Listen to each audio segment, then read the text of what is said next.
In this video, I'm going to cover what is going on in the world in the few years leading up to and shortly after the outbreak of the war in Europe, and how America responded to these events. The America First Committee, or AFC, was the foremost non-interventionist pressure group against American entry into World War II. Peaking at 800,000 paid members in 450 chapters, it was one of the largest anti-war organizations in American history. They engaged speakers such as Charles Lindbergh to travel the country, warning against re-engaging in European troubles. In the years 1935 to 1938, a series of aggressive actions by the fascist dictatorships made the democratic governments in Britain and France extremely nervous. It was known that Hitler was creating an air force more powerful than anything they could match. Hoping to avoid open conflict with Germany, the democracies adopted a policy of appeasement, which was allowing Hitler to get away with relatively small acts of aggression and expansion, in the hopes that he would eventually stop and become satisfied. The United States went along with the British and French policy of appeasement.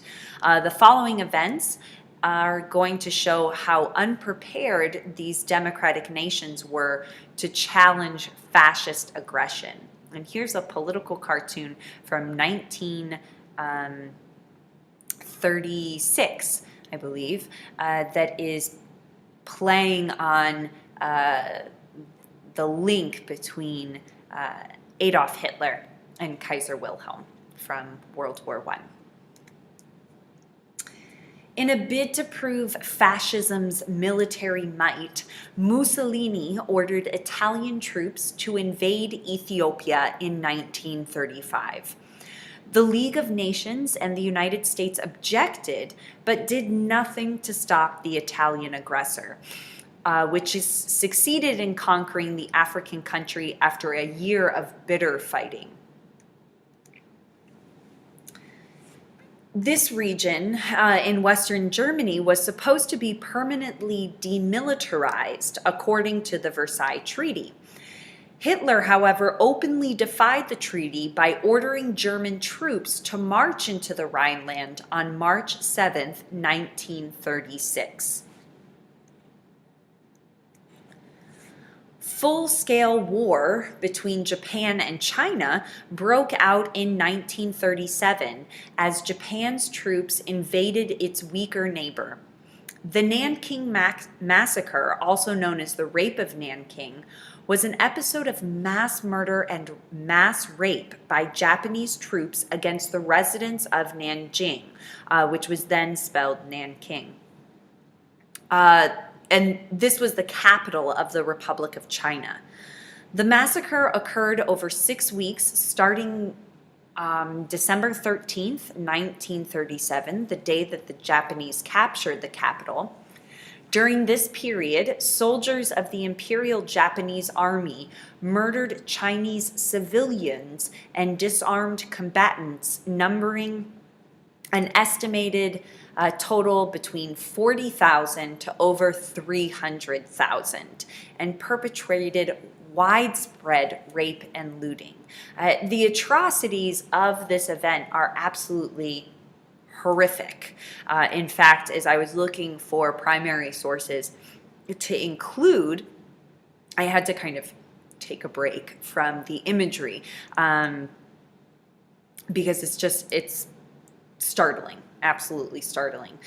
We have, if you are interested in this event, we have probably the foremost scholarly book on this topic called The Rape of Nanking, and it is in our library. I've read it.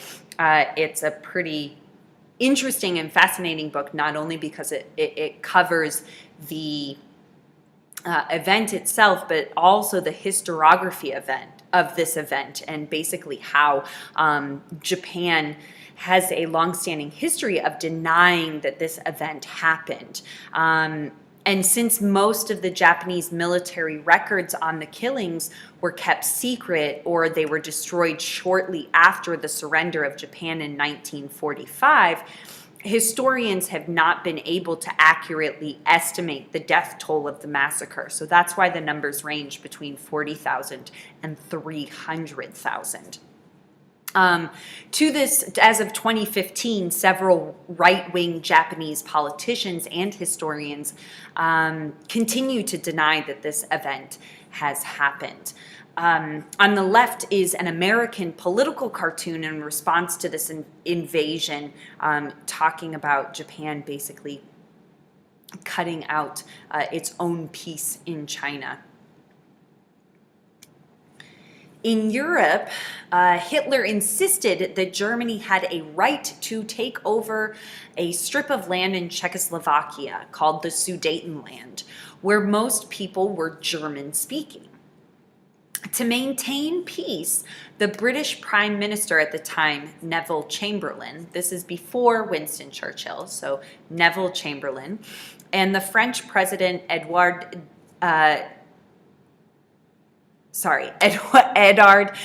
Daladier, with also Roosevelt's support, met with Hitler and Mussolini in Munich.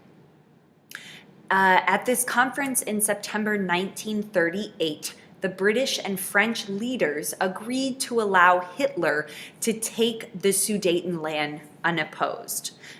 Please note that Czechoslovakia was neither present at the Munich conference, nor was it consulted in this decision. Neville Chamberlain left this Munich conference, by the way, thinking that this was going to be it, that basically that there will be peace in his time and that this was going to be the solution that would pacify Hitler. Clearly that was not the case, unfortunately. Roosevelt recognized the dangers of fascist aggression, but was limited by the isolationist feelings of the majority of Americans. When Japan invaded China in 1937, he tested public opinion by making a speech proposing that the democracies act together to quarantine the aggressor. Public reaction to the speech was overwhelmingly negative, and Roosevelt ended up dropping this quarantine idea, seeing it as politically unwise at the time. And here is an excerpt from Franklin Roosevelt's famous quarantine speech.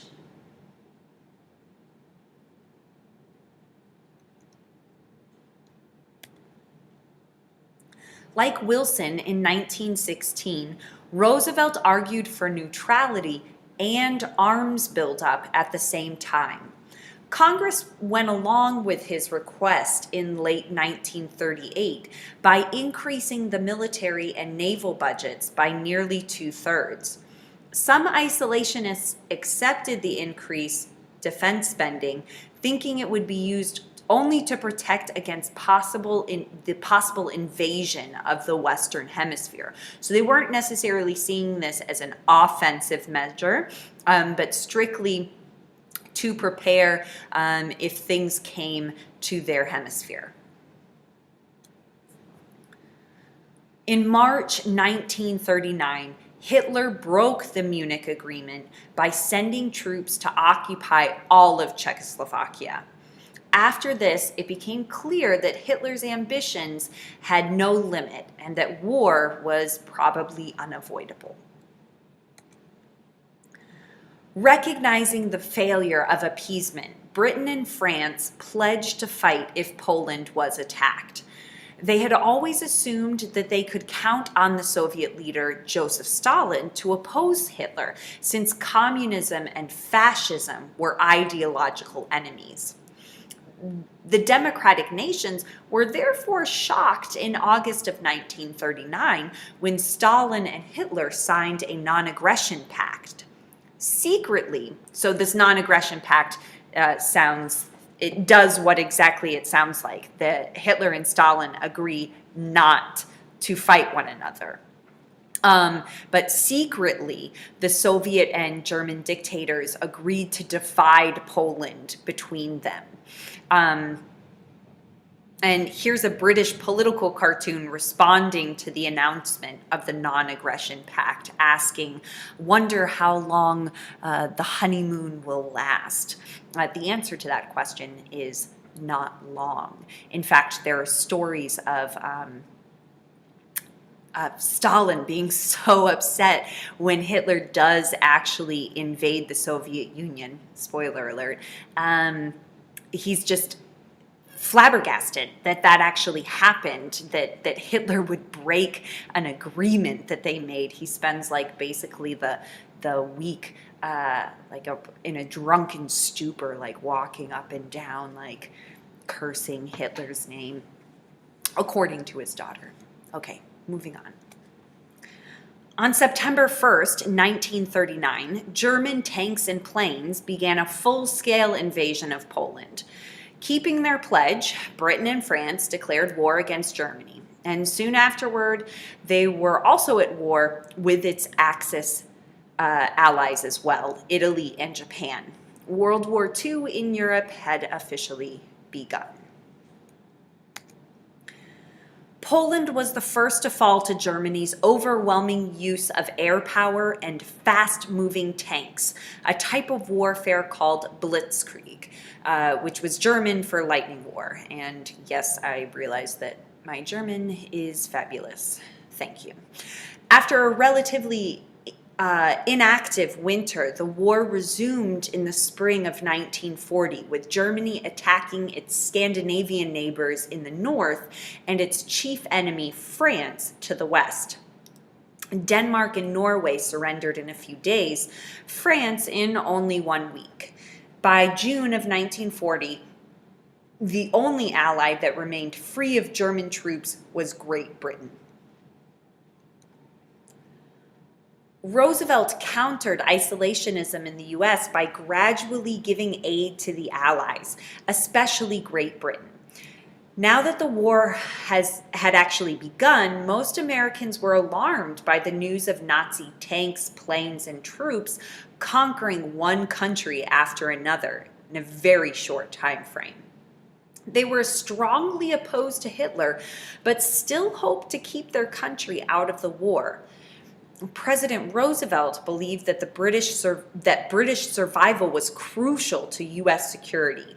And the relationship that was built over the coming years between British Prime Minister Winston Churchill, who's on the left of this picture, and FDR proved to be one of the keys to Allied success in the war.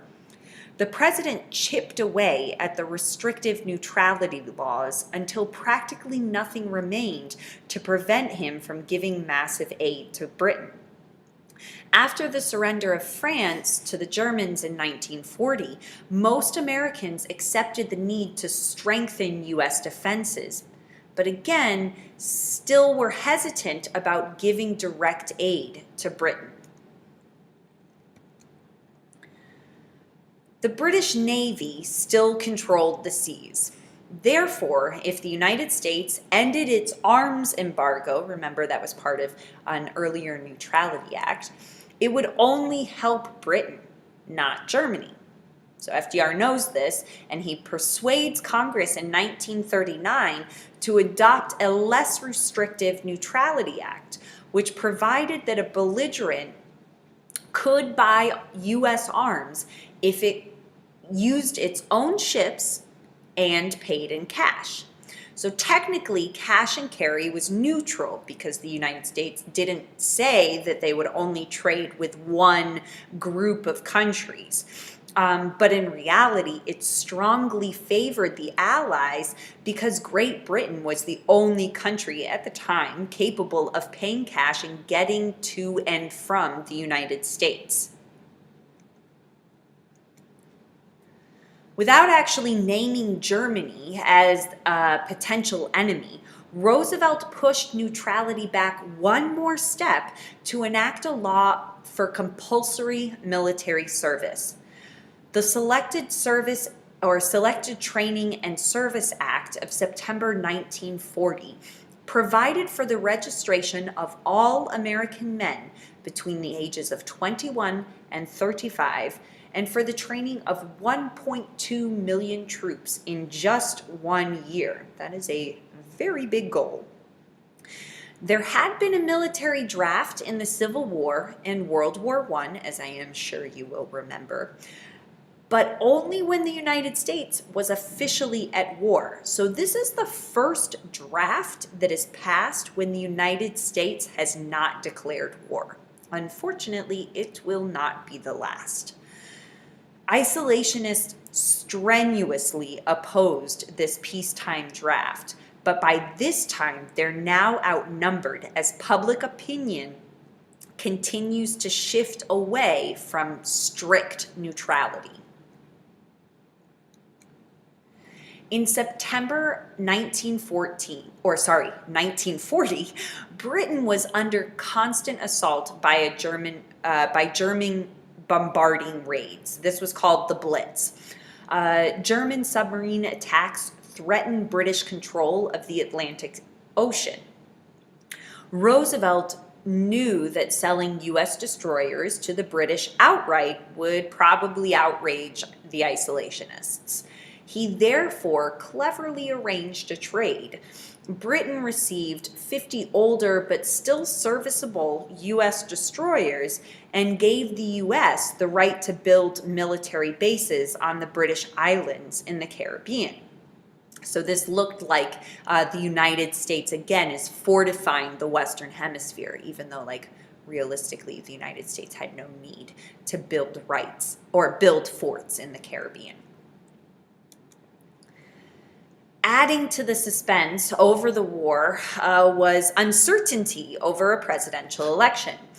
Might Franklin Roosevelt be the first president to break the two-term tradition and seek election for a third term? For months, the president gave an ambiguous reply to that question, causing frenzied speculation in the press.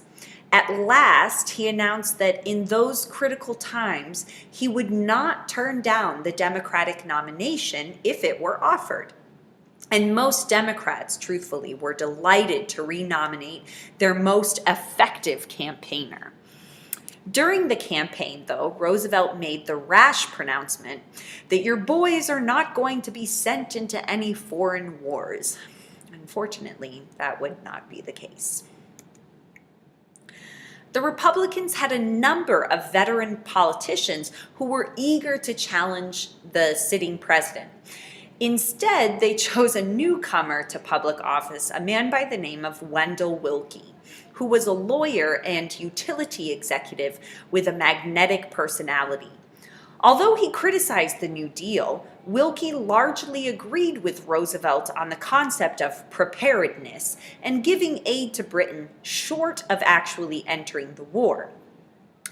His strongest criticism of Roosevelt was that the president's decision to break the two-term tradition established by George Washington. On the right, here is a campaign poster for President Willkie in the 1940 election, or for the presidential election to nominate Willkie. There we go. Because he does not win the presidency. Roosevelt won with 54% of the popular vote, a smaller margin than in the 1932 and 1936 elections. Important factors in the president's re-election were a strong economic recovery, which was enhanced by defense purchases, and also fear of war, which caused voters to stay with the most experienced leader. So on that note, I'm going to stop here and then pick up the next video about the U.S.'s immediate causes to get into World War II.